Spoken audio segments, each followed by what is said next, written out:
Hey there, what's happening YouTube? Thanks for stopping back by the channel today, right here with the Rust Belt Mechanic. Today we've got a special review coming your way, right here with the Milwaukee 2486 straight die grinder. We're going to be going in depth on what this thing can do, and hopefully we'll see what you guys like or not.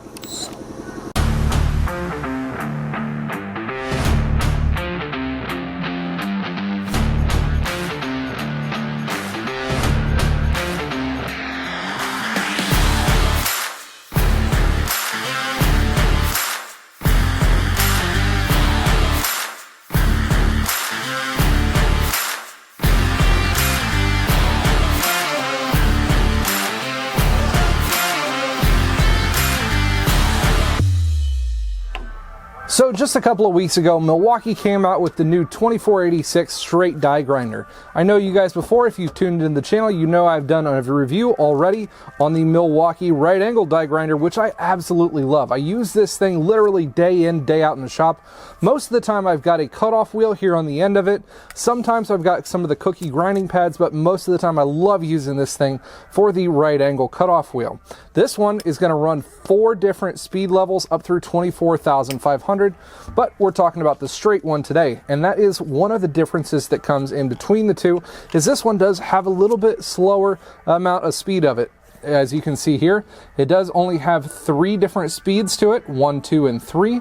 Speed 1 is going to be at 10,000 RPM, speed 2 at 15,000, and speed 3 is going to be rocking at 21,000 RPM. Now, 90% of the time, what I'm going to be using this for is going to be for this right here. I've got burr grinder bits, some carbide bits here for this one. I'm going to be grinding out a couple of different holes that we're drilling and then having to make an oblong hole out of. So that's what I'm going to love using this one for, and that's what I've been using it for the last 2 weeks on and off here and there. Battery wise, about the same as the right angle die grinder. You're going to be using this one for right around constant 30 minutes straight, depending on whether you have a 2.0 or a 3.0, the bigger battery like I had on the right angle die grinder. This one I'm going to keep on mostly the straight ones just for ease of access to a lot of the places I'm going to be using it. Now for sometimes what I'm going to be liking to use is for the cutoff wheel also. I'll probably step that one down to a number 2. Number 3 is okay. Usually I keep this one on number 3 for the cutoff wheel, but I'll step this one probably down to number 2, maybe number 3 as well.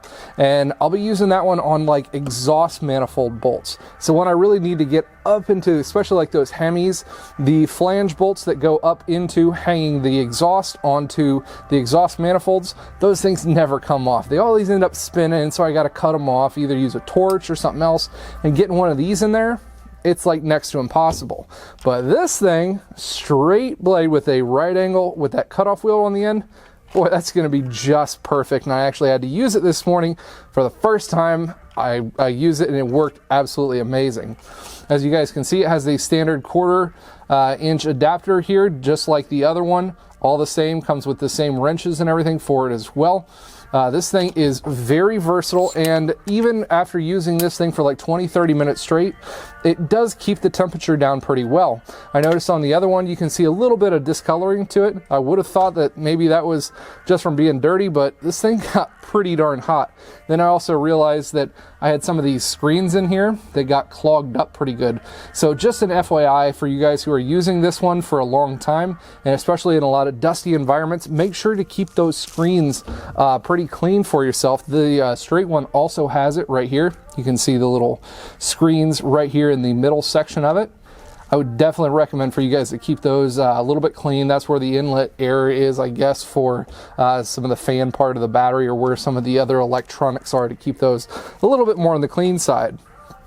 Battery gauge is on this side just like the other one, 1, 2, 3, 4. When you touch the trigger group, it is going to light up how much battery life is there for that one.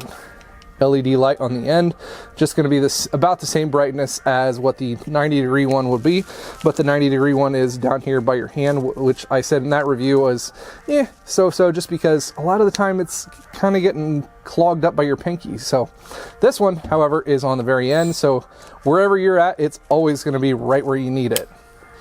Now I guess we can get to a couple of negatives about this one. So the first thing that I came to mind was when you guys are having, the 4 speeds already on this grinder and you're using the same motor, why didn't we get the 4th speed on there? I would have rather have seen the 4th speed on there, especially since I'm using these carbide bits more often. The better the speed, the better they end up working. So, you know, maybe for another update or something, maybe get that 4th speed so we can get up to the 25,000 RPM, kind of like the right angle one does. So that one, I guess it's kind of a negative, not really that much. But the only other thing that I found on using this one was when I got into really working it hard and the carbide bit was gripping a whole lot. You can see this section right here in the middle of the tool. You see this one here, you got the screws on the inner portion, and then on the bottom, it's a little bit farther out. But when it gripped on really well and I had my hand gripping on, you can see right here at this little seam, it kind of turns a little bit. And I don't know if that's kind of something it's supposed to be able to do or not. Kind of got to figure that one out still, but that's the only other iffy thing that I had to the tool. Didn't know if that was something that was needed to be watched out for or not, but just one of those things that I needed to point out for you guys as well. Other than that, I haven't found any other issues with using this tool. The battery life has been great. It's been running fantastically. I've been through probably about 5 or 6 of these batteries in the use that I have. And actually earlier I needed to put a little extension onto our engine, our cherry picker for our engine hoist. So drilled some holes out, and then I need to grind it into a big oblong shape. So why don't we go over to that clip here real quick.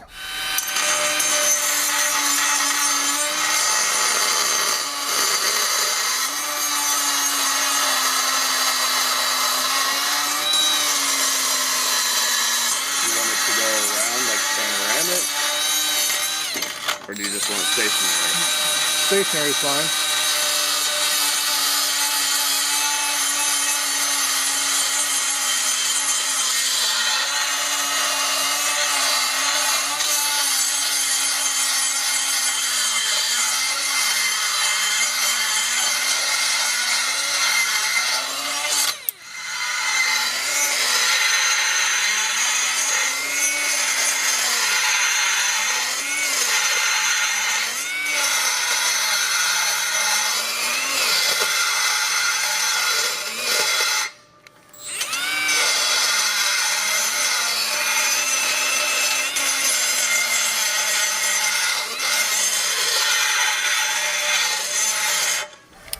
I tell you guys what, this thing worked really well. It was able to eat pretty quick through that square box steel. It went through that pretty amazingly, as you guys saw, pretty evenly.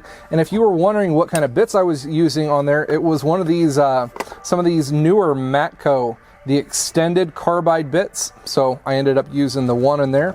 And this set I actually picked up from Matco about 2 weeks ago. 5-piece burr and carbide bit set.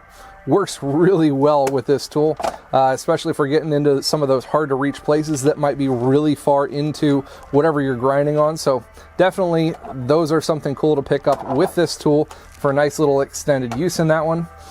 Well, that's about all I've got for this one. I don't think there's really much of anything else that I can point out on this one.